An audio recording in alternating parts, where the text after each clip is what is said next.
buenas tardes, ¿cómo le va? Un nuevo inicio de Salud 10 Televisión 2019. Bien, ¿Qué tal, bienvenidos. Marcela? Retomamos con los programas nuevos. Hemos pasado temas de repetición durante enero y febrero. Pero nunca vienen mal porque la gente va incorporando cada vez Nos más ve más material jóvenes. de prevención, exactamente. Sí, sí.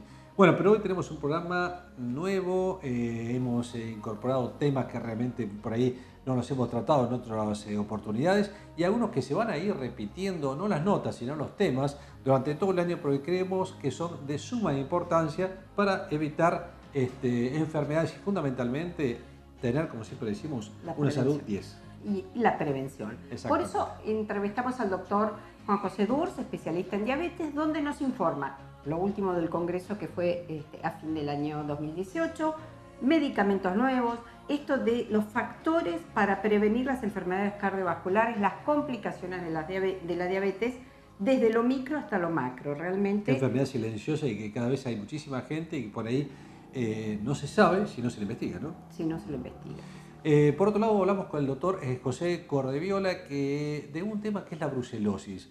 La brucelosis que si bien muchas veces es una enfermedad considerada a veces profesional, de la cual muchísimos veterinarios la padecen, bueno, tenemos que tener presente no solamente la población rural, sino el común de toda la gente que esta es una enfermedad que se puede prevenir fundamentalmente tomando precauciones. Precauciones. Bien, yo retomé mi micro de nutrición hablando de, bueno, mañana empiezo, bueno, llegó mañana. Bien, empezamos a organizar los horarios, las compras, las formas de preparación, la economía. Hágale caso, Marcela, por favor, hágale caso porque mire que viene repitiendo todo esto año tras año y si no le hace caso realmente usted no está viendo el programa. La gente nos ve y nos dice que sigue nuestros programas, así que algo estaremos haciendo bien.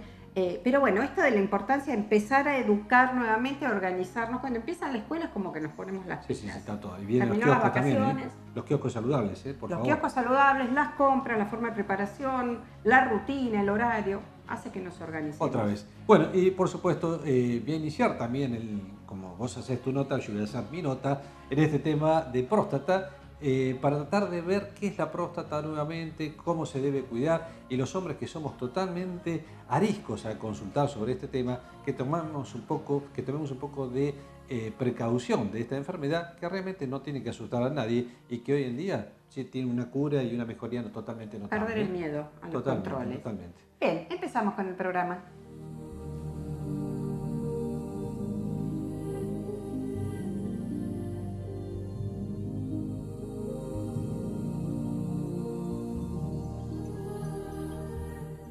Bien, nos acompaña hoy el doctor Juan Durs, especialista en diabetes, conocido por todos, y realmente es un placer ponernos a charlar con él sobre diabetes, una patología importante de considerar. Muy importante.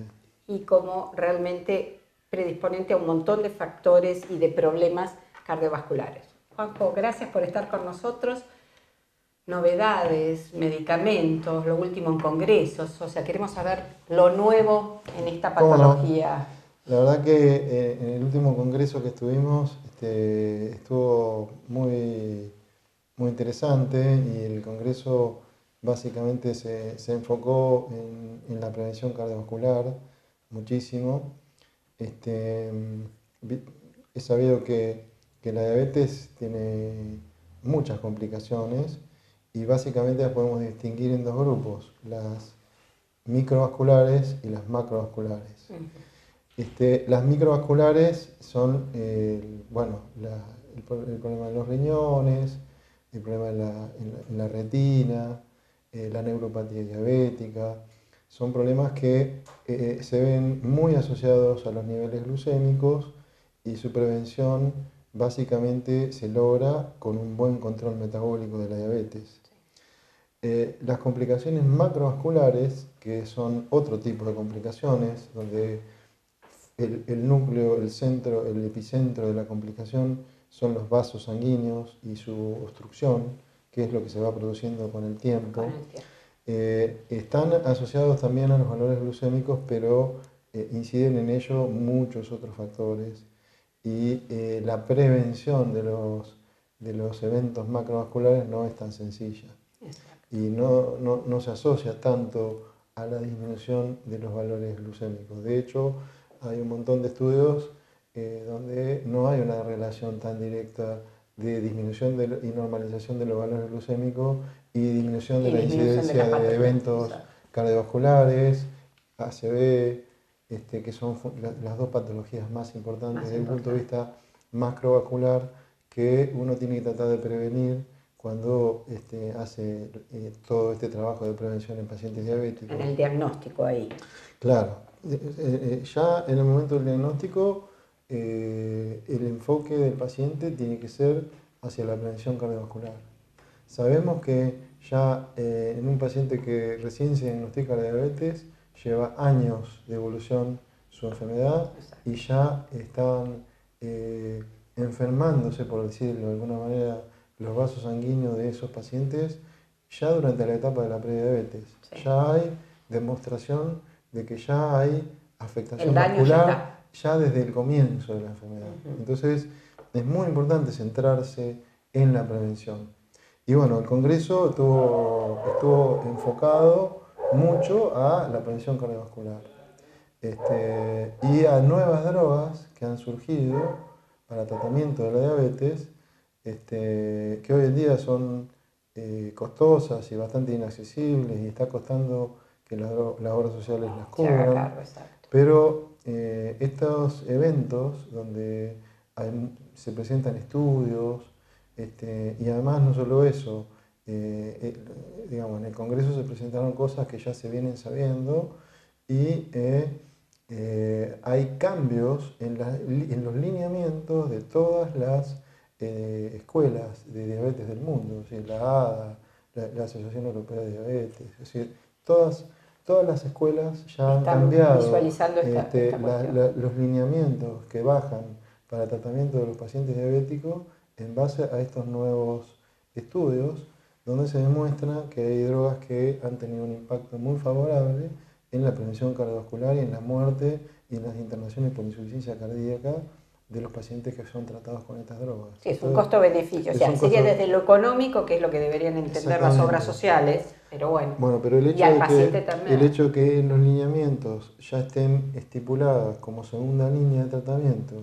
porque desde el punto de vista del tratamiento de los pacientes diabéticos uno arranca con metformina, pero en estas nuevas drogas ya están puestas en segunda línea cuando hay pacientes que tienen problemas cardiovasculares ya determinados.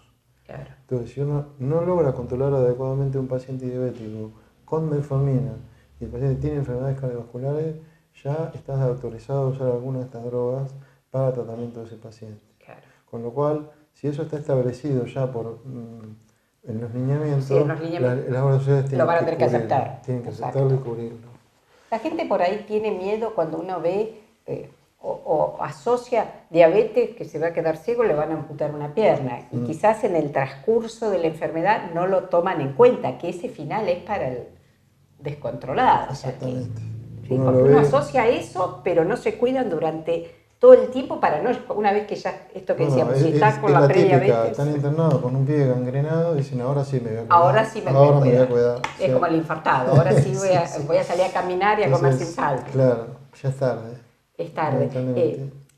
Con estas drogas, o sea, esta combinación, toda la cuestión de las grasas, el mantener los niveles de colesterol, los niveles de triglicéridos, ¿también está asociado a esta prevención? A ver, eso es ineludible. O sea, todos los pacientes diabéticos tienen que hacer un trabajo finito de prevención cardiovascular. Esta droga lo que han hecho es demostrado que en esos pacientes que hacen ese trabajo han mejorado los resultados, pero eso no quiere decir que no tenga que hacer ese trabajo. Exacto. O sea, un paciente diabético siempre está recomendada la actividad física, 150 minutos por semana, la actividad vigorosa, caminar, regular. Tienen que hacer un tratamiento nutricional adecuado, con un equilibrio de grasas, proteínas, hidratos de carbono, como corresponde.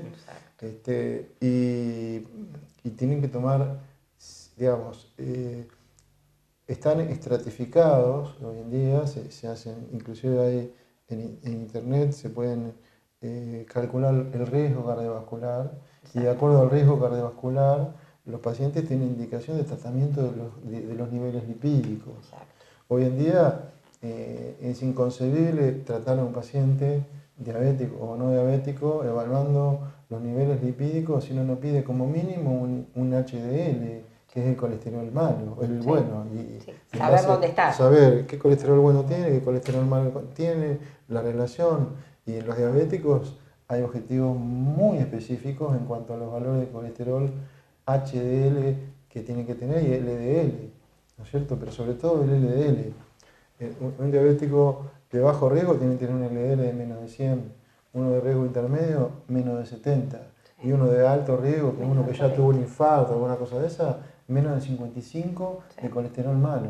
O sea, esos son los niveles que tenemos que, como objetivo en el tratamiento de un paciente para prevenir más problemas.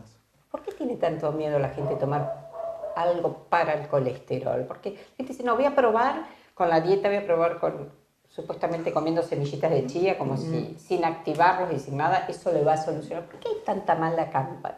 Porque la gente tiene, capaz que toma, no sé, mala campaña, y la gente que dice, ¿por qué tomar tantos remedios? Esto lo charlábamos antes del programa. Sí, pero hay de todo, hay de todo. Yo tengo pacientes que son una maravilla, que toman, vos le decís, tomá esto, lo toman porque ayudaría mucho. Pero hay otros que no, hay otros que no quieren tomar nada, y bueno, lamentablemente uno tiene que respetar sí, al paciente. seguro. O sea, no lamentablemente, hay que respetar la decisión del paciente. Uno lo que tiene que hacer es informarlo, decirle, mirá, esto es lo que a vos te conviene, pero la decisión siempre es del paciente. Y bueno, hay gente que no quiere tomar remedios. Y vos se lo das y vuelven a los 3 meses y lo tomaron un mes. Entonces le digo, che, escúchame, ¿seguís tomando rosuvastatina que te di? Ah, no, pero se me terminó la caja y no lo repetí. A eso voy, no hay adherencia a esto que está demostrado. Pero a ver, uno la obligación que tiene es de informar. Seguro. Y yo anoto en la ficha, le explico, porque cuando viene y me dicen una vez que lo suspendieron, le digo, mirá, esto no lo tenés que suspender. Esto es, por eso que uno a veces tiene que pensar muy bien en cuándo y cómo le indica una droga a un paciente. Y tiene que estar seguro de la indicación y seguro que es estrictamente necesaria. ¿Por qué? Porque cuando uno trata a un hipertenso, un diabético, un dislipémico, y en general los diabéticos tienen todas esas cosas, son remedios que son para siempre. ¿Me entendés? O sea, no hay ningún diabético que yo le pueda dar un remedio para el lípido que lo pueda suspender. Si se lo indico, lo tiene que seguir de por vida. Y esto a veces cometen el error algunos médicos también. Porque yo veo algunos pacientes que van a ver a otro médico o al clínico, qué sé yo, y porque tienen el colesterol en 155 y el LDL lo tienen menos de 70, cuando en realidad es el objetivo, le sacan el remedio, porque dicen, no, está muy bajo. Entonces, a veces hay que estar informado antes de decirle a un paciente que dejen de un remedio. Entonces, el paciente a veces no sabe qué hacer, porque uno le dice una cosa, otro le dice otra. Entonces, y cuando toman el remedio más de una vez... Y le creen a saber a quién, al que más le conviene a ellos. Seguro. Y a veces cuando los niveles le dan bien, dice, ¿para qué lo voy a tomar? Claro. Y en sí fue el efecto, con la presión pasa lo mismo. Dice, no lo tomo más porque ahora estoy normal. Es así, y bueno, con la diabetes también, pasa también. Muchos pacientes creen que la diabetes está... Dejé la insulina, dejé esto, dejé lo otro, bien, sí. Pasa mucho. Pero nuestro deber como profesionales de la medicina es primero estar informados, saber qué es lo que le tenemos que dar a un paciente en base a esa información.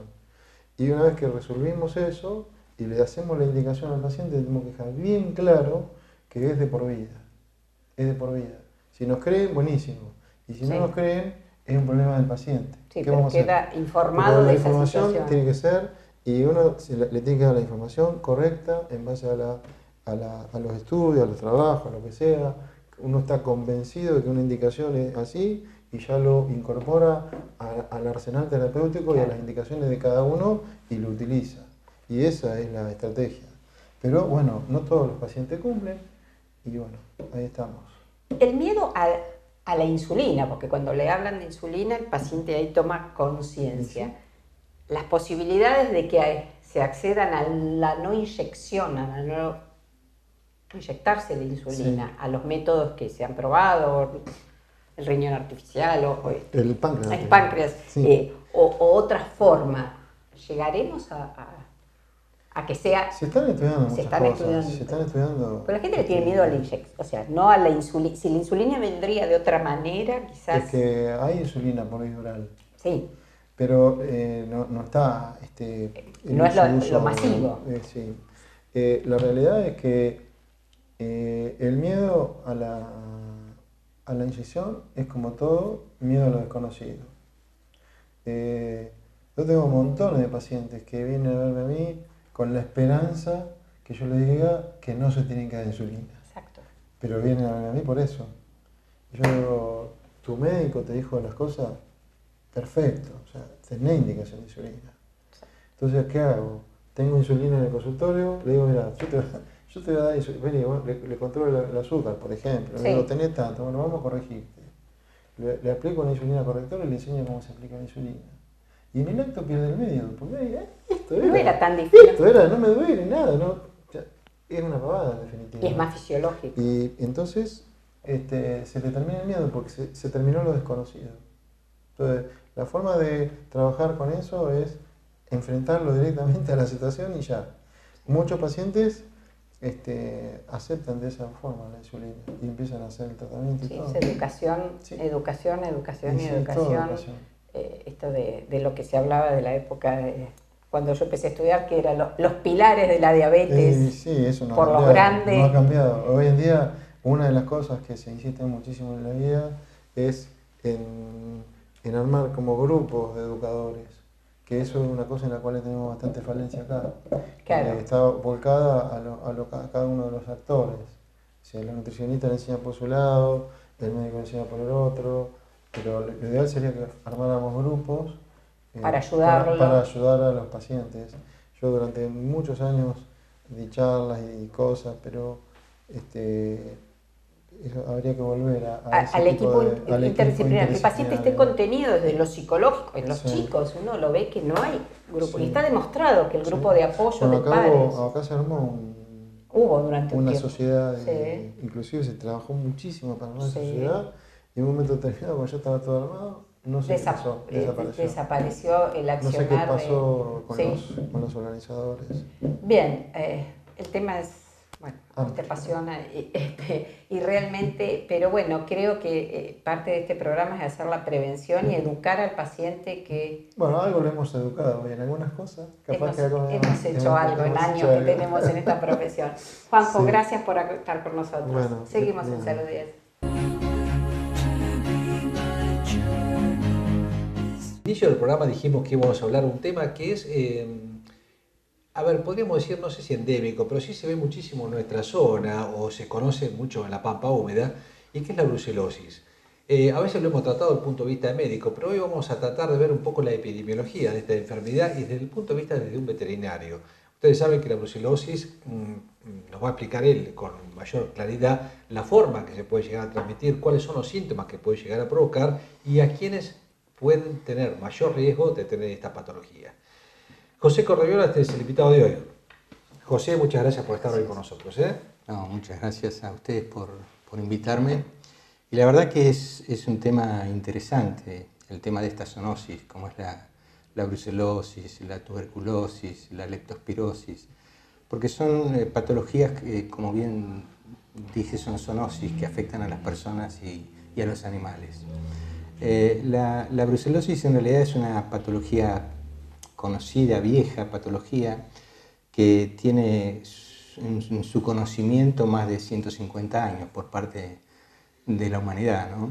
Si bien es una patología que seguramente tiene mayores antecedentes, pero por lo menos a partir de que se diagnostican los primeros síntomas. No es tan nueva. No es tan nueva. Y en nuestro país, a partir de, si bien se conoce desde el siglo pasado, a partir de la década del 30 es que se hacen los primeros diagnósticos, ¿no? Y está bueno esto de poder hablar de estas enfermedades porque hoy el concepto que en realidad manejamos todos es una salud común tanto para los animales como para las personas. Así que hablar de esta zoonosis creo que abre un panorama de conocimiento para aquellos que somos veterinarios y trabajamos con animales y para las personas y para los médicos, porque estas patologías vienen impactando, si bien de manera importante en la población, si bien notamos que, y de acuerdo a las estadísticas estatales que hay, que ha bajado mucho la cantidad de casos anuales de personas en el país. Cuando hace 10, 15 años hablamos de 700 personas año infectadas por la brucelosis, con un subregistro muy importante, hoy podemos decir que estamos alrededor de las 300 personas año.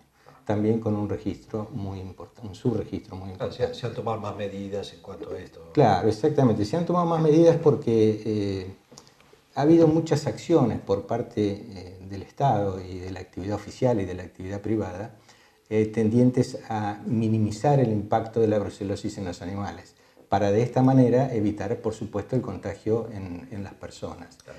Es así como la vacunación en los animales es una medida preventiva muy útil y bastante eficaz, pero no lo suficiente como para lograr controlar y erradicar la brucelosis del país.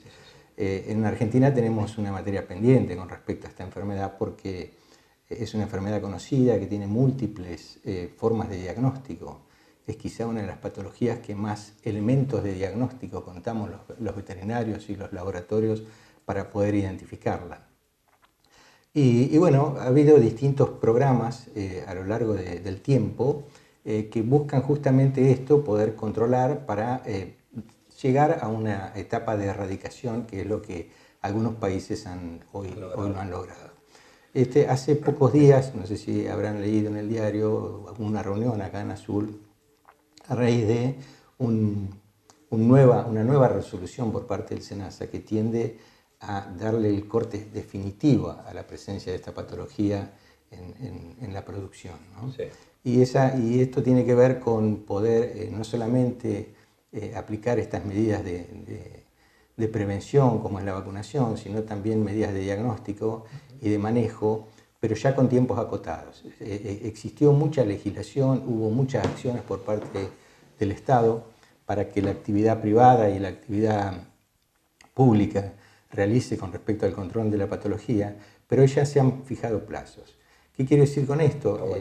Está bueno porque busca ir generando metas, objetivos y metas, y poder ir cumpliendo con esto para justamente poder llegar al estatus de país libre, como lo tiene Estados Unidos, como lo tienen muchos países, ¿no? Ahora, te pregunto, José, un poco, ¿por qué si se vacunan los animales y todo, siguen habiendo casos? ¿Hay gente que todavía trata de evitar un poco la vacunación? No, lo que pasa es que la vacunación no logra un control, no logra un control total de la infección en el rodeo. No es como el caso de la aftosa, por ejemplo, donde se vacuna y se logra controlar la infección.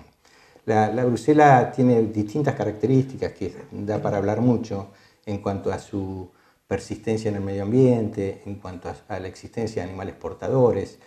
Por eso con un solo diagnóstico en un animal no es suficiente, porque ese animal diagnosticado negativo puede ser que esté incubando la patología y en algún momento reaccione como positivo. Entonces hay toda una serie de medidas en lo que respecta al diagnóstico y al manejo de los animales dentro del rodeo. Y cuando hablo de rodeo es porque me estoy refiriendo específicamente a la Brucella abortus. Vos sabés que la brucelosis tiene distintas... el género Brucella tiene distintas tipos. Claro, como es la Brucella abortus, que es quizá la que estamos trabajando hoy en día, que está presente en los bovinos, pero también en los cérvidos, en los búfalos, en los camélidos. La Brucella melitensis, que es propia de las cabras y de los ovinos. La Brucella ovis, que no es patógena para el hombre, pero es propia de los ovinos. La Brucella suis, que sí es patógena para el hombre. Y una Brucella que se habla poco, y que debemos tener cada vez más cuidado, que es la Brucella canis. ¿Por qué? Porque afecta a los perros de criadero, a los perros que están en contacto con las personas, y es una posible zoonosis de transmisión a las personas que conviven con esos animales. Entonces, Brucella abortus, Brucella melitensis, Brucella suis y Brucella canis son los 4 géneros importantes que nosotros debemos estar controlando, por ser humano, justamente porque son zoonóticas, ¿no? Entonces, como te decía, lo que se busca es disminuir la presencia de esta enfermedad en los rodeos para el caso de la Brucella abortus. Si bien los mayores diagnósticos de brucelosis en las personas son realizados y diagnosticados la presencia de Brucella melitensis, que es una brucela que no está en esta zona, pero sí está distribuida en el noroeste de nuestro país. La provincia de Mendoza y la provincia de Salta son las que tienen los mayores registros en personas de la infección por Brucella melitensis. Ahora, ¿cómo te saco un poquito de esto, pero cómo puede evitar el ser humano ser afectado por una brucelosis? Claro, justamente para poder hablar de esto uno tiene que conocer cómo es la transmisión de la brucelosis. El animal infectado, llámese el bovino, que es lo que estamos hablando, la Brucella abortus, la elimina por distintas vías. Una de las principales vías de infección, de eliminación, es justamente a través de la leche, a través de los fetos, porque es una patología que en el animal produce abortos. Y cuando hay contacto con esos fetos por parte de la gente, de los operadores de frigorífico, está la posibilidad del riesgo de contagio. La leche, si bien allá por el año 1969 el Código Alimentario declara la obligatoriedad de pasteurizar la leche, justamente por esto, para evitar enfermedades como la tuberculosis y la brucelosis, que son zoonosis que impactan fuertemente en la población. Eso disminuyó notablemente. Eso disminuyó notablemente, justamente porque el consumo masivo de leche fluida y sus productos está hecho con un producto base, con una materia prima que está, se supone, libre de la infección. Esto no quiere decir que la leche que entra a una planta proveniente de un tambo no pueda estar portando la bacteria. Pero al pasteurizarla ya... Al pasteurizarla se minimiza esto, pero hoy por hoy hay una fuerte campaña, y no es tan nueva, sino que ya viene desde hace varios años, para minimizar la presencia de la brucela en los tambos, ¿no? La brucelosis y la tuberculosis, que son dos patologías zoonóticas importantes. Entonces, esto hace que haya una forma de minimizar el impacto sobre la población, o sea, la población común, el hombre de la ciudad, el hombre que se abastece de leche, la persona que se abastece de leche fluida en un comercio no tiene riesgos. Claro. No tiene riesgos. Por eso hablábamos hoy de la parte profesional, ¿no? Claro, el tema es, por un lado, la gente de campo que consume por ahí leche que por supuesto ordeña su lechera, su vaca lechera, puede tener brucela, no la procesa, no la hierve adecuadamente y entonces puede haber un contagio. Pero el principal contagio se da, y por eso hablaba de la zona norte de nuestro país, con el tema del consumo de quesos. Porque los quesos, esos quesos caseros, que se hacen en una finca, en un establecimiento, que generalmente son quesos de pasta blanda o semiblanda, ahí es donde la brucela persiste y donde cuando esa leche no es procesada, no es, mejor dicho, inactivada la brucela en la leche y es procesada para luego elaborar un queso, es donde puede existir el contagio de las personas. Por eso generalmente las poblaciones rurales, cuando hablo poblaciones rurales, hablo poblados, hablo pequeños establecimientos, es donde podemos encontrar gente, esa brucela con mayor riesgo. Y después una actividad profesional, los veterinarios somos bastante susceptibles por nuestro trabajo, por nuestra actividad con los animales, y la gente que trabaja en los frigoríficos, por supuesto, en el manipuleo del producto contaminado. Ahora, ¿qué síntomas puede presentar un paciente que tiene brucelosis? Por ejemplo, un paciente se infectó. La brucela tiene, cuando uno toma contacto con el agente, los periodos de incubación en general duran de 1 a 3 semanas. Puede haber periodos de incubación mucho más largos. Lo primero que se observa es, por eso se denominó en su principio a la enfermedad como fiebre de Malta o fiebre ondulante, es un cuadro febril agudo con profusas sudoraciones, sobre todo a la noche, a la tardecita, dolores musculares, dolores articulares, síntomas que pueden confundir con una gripe tranquilamente, que pueden confundir con cualquier otra patología que desarrolle en principio un síndrome de ese tipo, con cuadros febriles importantes, ¿no? Por eso es importante en el médico, que uno lo dice como veterinario, pero al tener conocimiento de haber visto muchas personas que han tenido la enfermedad, es muy importante la anamnesis que realiza el médico frente al paciente. O sea, su condición laboral, dónde trabaja, en qué condiciones, su ámbito de vida, o sea, no solamente puede ser en el trabajo, sino en la familia. Sí, si alguien que esté, entonces, la anamnesis del paciente, de la persona que presenta este tipo de sintomatología, que luego se va agravando, esplenomegalia, hepatomegalia, meningitis, puede haber orquitis, puede haber una serie de sintomatología asociada si no es tratada a tiempo. ¿Y hay método diagnóstico para...? Hay muchos métodos diagnósticos. O sea, brucela es una patología que permite diagnosticarse de distintas maneras.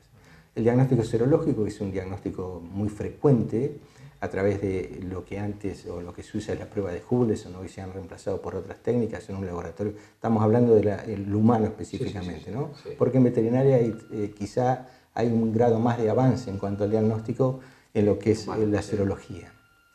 El cultivo, el hemocultivo en sangre para ver si hay el desarrollo de la bacteria. Lo que pasa es que es una bacteria que es muy... lábil. No, si se quiere, tiene métodos de protección. Al ser una bacteria de ubicación intracelular, que se ubica dentro de las células del sistema retículo endoplásmico, entonces impide que los antibióticos, o mejor dicho, hay que trabajar con antibióticos que lleguen intracelularmente y que tengan actividad sobre la brucela. A eso iba mi otra pregunta ahora, si tiene tratamiento esto, ¿verdad? Tiene tratamiento, sí, tiene tratamiento con distintas combinaciones de antibióticos. Claro. Especiales que justamente que tengan actividad sobre la célula, dentro de la célula, para justamente poder actuar sobre la brucela. La brucela busca órganos como ganglios linfáticos para protegerse, para persistir. Por eso los tratamientos, cuando es un tratamiento de este tipo, deben ser tratamientos prolongados, que llevan más de un mes generalmente, y por supuesto los controles post-tratamiento, y que hay que ir haciendo durante el tratamiento en el paciente. Controles generalmente son de tipo serológico, pero también con cultivos, con hemocultivos. Para ver si todavía hay para ver cuál es la actividad de la bacteria y bueno, cómo va descendiendo, en este caso la respuesta humoral en el paciente para poder dar por finalizado un tratamiento. Lo importante es que el tratamiento se haga a tiempo, porque es una bacteria que tiende a la cronicidad si no se controla, si no se toma la medida a tiempo. Entonces, para que justamente no deje el riesgo mayor, porque quedan secuelas en articulaciones, en distintos órganos, lo que hace que sea después mucho más difícil tratarla y que una persona sea de alguna manera invalidante para algunas actividades, ¿no? Bueno, José, creo que nos has dado un pantallazo general de lo que es la brucelosis desde todo punto de vista, de cómo empieza en el animal o cómo se origina, cómo se transmite. Lo fundamental esto del SENASA, que están poniendo hincapié en poder ver si se puede erradicar totalmente, que sería fantástico, no solamente por la salud humana, sino por la salud animal también, y los síntomas que pueden tener y los métodos de diagnóstico y tratamiento de esta enfermedad.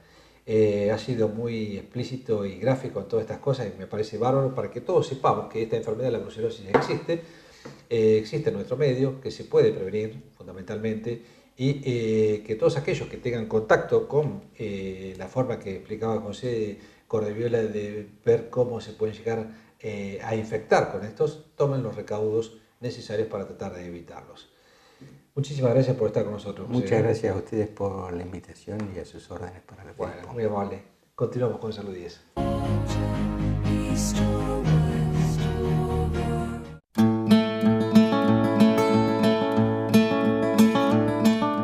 Bien, hemos empezado el año casi escolar, digamos, entonces empezamos con nuestro retome de los micros de nutrición.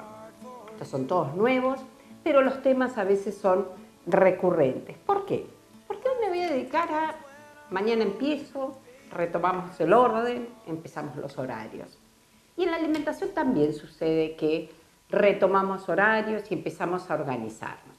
¿Por qué? Porque en las vacaciones normalmente disfrutamos de otro tipo de preparación, disfrutamos de los horarios en donde no hay que cenar temprano, los horarios de almuerzo, las comidas son más livianas porque uno no tiene ganas de estar en la cocina preparando alimentos, recurrimos a preparaciones más rápidas, mucho al delivery, o las comidas se realizan en los lugares de veraneo. Pero bueno, empieza marzo y empezamos con el orden. En la casa empieza a existir, en las casas que hay niños o adolescentes, empieza el orden, empieza la escuela, los horarios, las actividades extraescolares, empezamos a hacer tipo remises, llevando y trayendo a los chicos, y tenemos que empezar a organizarnos las compras.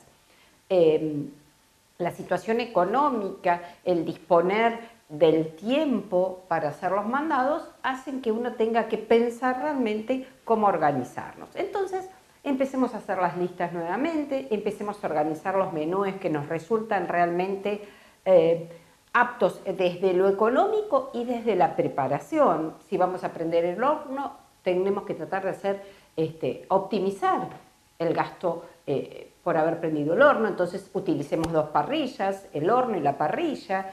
Empecemos a colocar alimentos que de pronto con la misma cocción hacemos 2 o 3 preparaciones, o de pronto aprovechar aquellos alimentos que están de temporada, algunas verduras, algunas frutas, hacer compotas, hacer preparaciones que puedo guardar en el freezer, o utilizar cortes de carne haciendo varias preparaciones.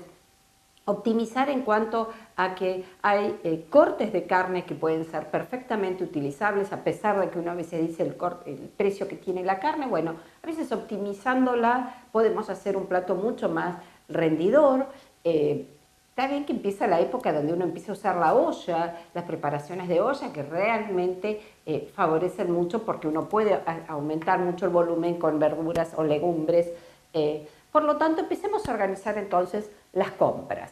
Empecemos a optimizar los gastos de la preparación y los gastos en la cocción.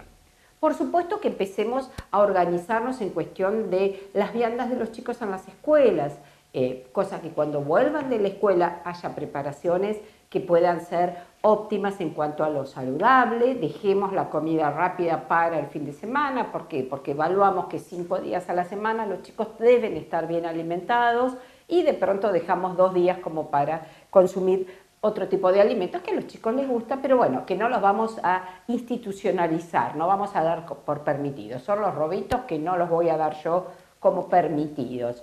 Pero sí empezar a hacer estas preparaciones que a los chicos a veces les resulta más difícil incorporarlos, pero cuando llegan con hambre, cuando hay hambre, todo el alimento viene muy bien. Por lo tanto, empecemos a utilizar estas preparaciones que en otros momentos a veces no utilizamos. Empecemos a optimizar también las preparaciones para que lleven los chicos a la escuela. Esto de empezar a transmitir en los grupos de la escuela el llevar o barras de cereal, o el turrón, o lo mejor, lo más óptimo, lo más saludable, el llevar las frutas. Una banana, una manzana, perfectamente adaptable a cualquier mochila. Es óptimo también el momento de aprovechar en las reuniones en el salón de la escuela, el que los chicos se acostumbren a compartir una misma merienda, esto de llevar frutas. Si todos comen frutas, todos van a comerlas. Quizás si lo lleva uno solo y el resto lleva galletitas rellenas de chocolate, obviamente todos quieren comer esas galletitas de chocolate.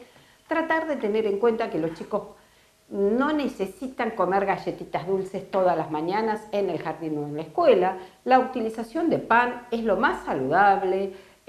Podríamos utilizar panes integrales, pero bueno, por ahí no es lo ideal porque los chicos no están adaptados, pero sí el consumir pan, el sándwich de pan y queso es el ideal y el más nutritivo de todos. Pero como papás debemos hacer respetar que las escuelas traten de acondicionar el ofrecimiento de alimentos durante el horario escolar.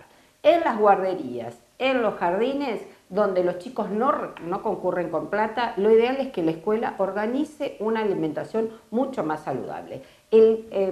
Si los padres comen algún tipo de alimento, aunque al nene no le guste, empiezan a hacer por imitación y lo empiezan a hacer. En la escuela aprovechan a comer muchos alimentos que a veces en casa hay alguien que lo identifica como el no permitido o el que no le gusta, entonces los chicos se identifican. El acostumbrar a los chicos a que coman banana, a que coman manzana, así sean las guarderías, que sería cortárselos. Utilizar los cereales que sean óptimos. o al hacer preparaciones tipo bizcochuelos, baby biscuit, este tipo de preparaciones saludables donde uno puede cuidar la calidad de la grasa, sería óptimo para utilizar tortas a base de aceite, además que sería mucho más sana que utilizar las galletitas rellenas de chocolate o que no sean tan saludables, salvo que se preparen galletitas con harinas integrales, con frutos secos, con frutos desecados, que de pronto los chicos lo podrían llegar a comer. Entonces, tratemos de utilizar todas nuestras armas necesarias para que desde la escuela se empiece con una conducta alimentaria.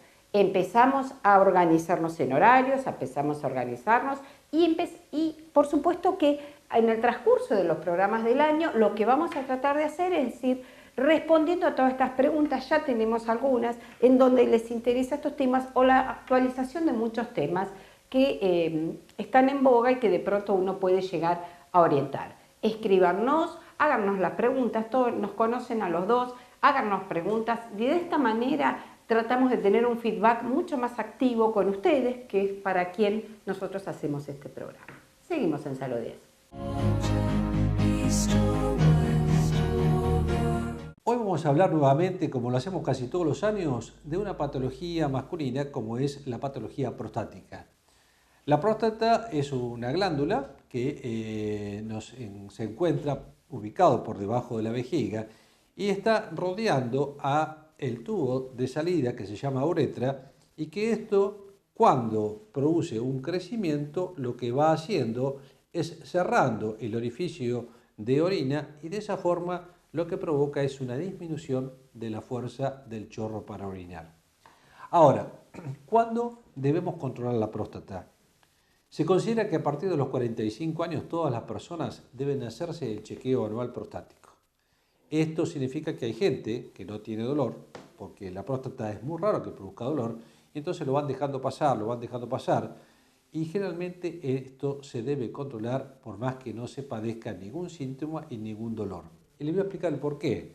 Porque uno puede estar orinando perfectamente, esto está totalmente destapado, pero en la parte periférica de la próstata pueden aparecer lo que se denominan tumores prostáticos. Estos tumores prostáticos solamente se pueden determinar a través de un examen digital y a través de un análisis de próstata que se llama PSA o antígeno prostático específico. Cuando uno habla de control prostático, no significa solamente que haciéndonos el análisis del PSA va a estar todo fantástico y con eso nos quedamos tranquilos. El control de próstata normalmente se realiza con lo que se denomina una tétrada, o sea, 4 cosas. Por un lado, el análisis prostático, que es el PSA, que es el que nos va a determinar si hay una patología tumoral. Segundo, el tacto digital, que muchas veces nos aporta si llega a existir una dureza o el tamaño prostático, y generalmente está relacionado también con la elevación del PSA. No siempre le vamos a hacer al paciente cada consulta un tacto digital, sino que generalmente se lo hacemos esporádicamente, cada 4 o 5 años, o si esto presenta una elevación del análisis del PSA. Tercero, la ecografía. Hay 2 tipos de ecografías.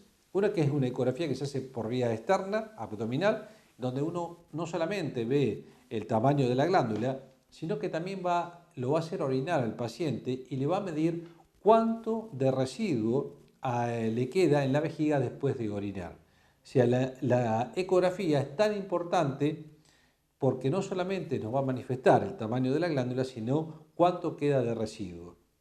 Y el cuarto factor que hacemos es medir el chorro del paciente, porque el paciente está acostumbrado a orinar. Todos los días orina, y esto no es que hoy orina bien y mañana orina mal. Progresivamente en el tiempo, a partir de los 45 o 50 años de edad, empieza a disminuir la fuerza del chorro miccional. Y eso generalmente se debe a que esto con el tiempo se empieza a cerrar. Y entonces hay que medirlo a través de lo que se denomina una flujometría. No es nada agresivo, solamente el paciente tiene que orinar en un inodoro que es como un embudo, eso tiene un sensor, y a nosotros nos emite un registro como si fuese un electrocardiograma del chorro. Y ahí nos da la fuerza, la potencia que tiene ese chorro, si tiene goteo después de orinar. Eso nos da realmente la indicación directa de cómo está objetivamente el chorro del paciente. Entonces, resumiendo, no solamente el PSA, porque muchas veces lo vemos al paciente que viene y dice, yo me controlo la próstata todos los años porque me hago el PSA, pero no se hace la ecografía, no se hace la flujometría y muchas veces tampoco se hace el tacto rectal. Entonces, estas 4 cosas son fundamentales para tratar de determinar por qué se eleva o por qué crece la próstata y para tratar de tener una salud sana a nivel prostático.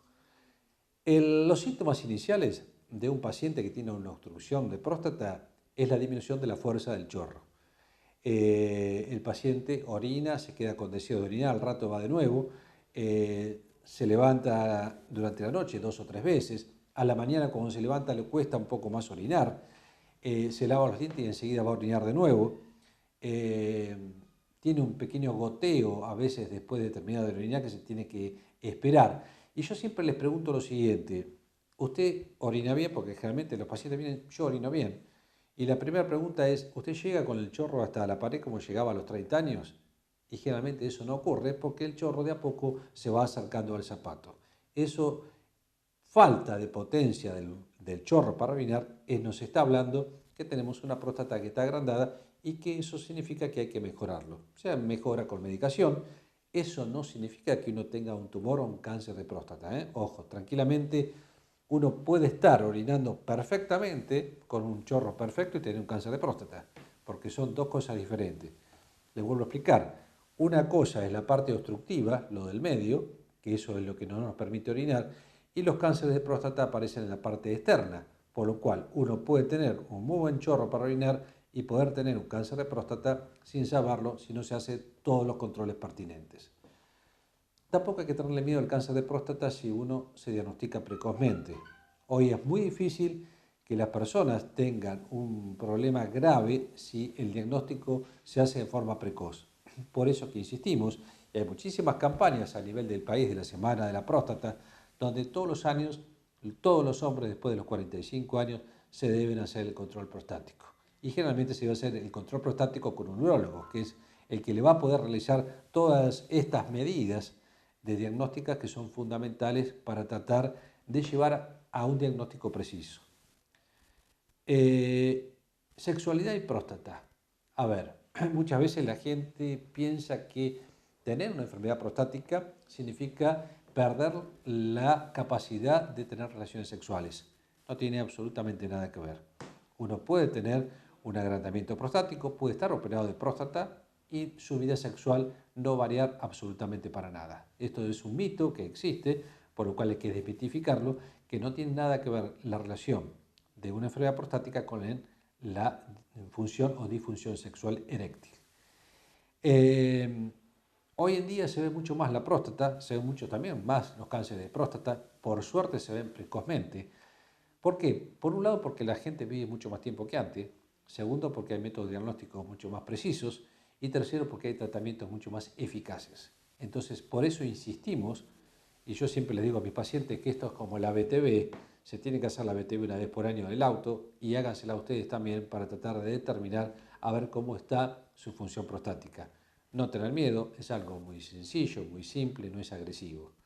Y de esta forma vamos a tener una buena salud prostática masculina, fundamentalmente que el hombre es un poco reacio a ir al médico para el control prostático y la mujer en realidad desde que entra en adolescencia durante toda su vida consulta al ginecólogo con una periodicidad muy frecuente y esto es lo que deberíamos aprender los hombres de ellas, entre otras cosas.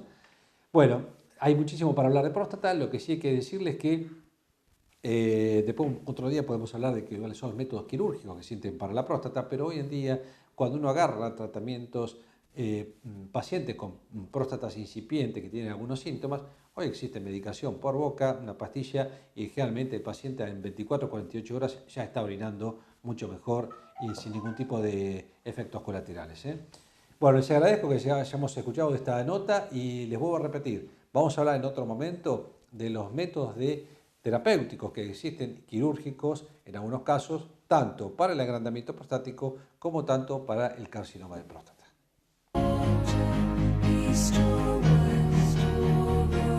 Marcela, ¿terminamos? llegamos al final de este programa. De nuestro primer programa del 2019. Con marzo, bueno, deseamos que retomemos las actividades escolares o las de otoño, con todas las normas y las pautas de prevención, desde lo alimentario, desde los controles, de estas patologías crónicas, que quizás no tienen cura, pero que sí tienen tratamiento. Como vos decís, que si viene la época de cambios climáticos, también vamos a hablar próximamente sobre los cuidados respiratorios, que es una de las enfermedades que más afecta cuando empiezan estos cambios climáticos. Bien, bueno, así que en 7 días terminemos nos de disfrutar vemos un poco los últimos días de veranito que pueden llegar a quedar, que muchas veces se estira. Y sí, en 7 días, Marcela. En 7 días, consúltenos sobre temas que quieren que tratemos. Ayúdennos a realizar este programa que solo tiene una intención: prevención y tener salud. Totalmente. Una salud y eso. Nos vemos en 7 días. Gracias por acompañarnos.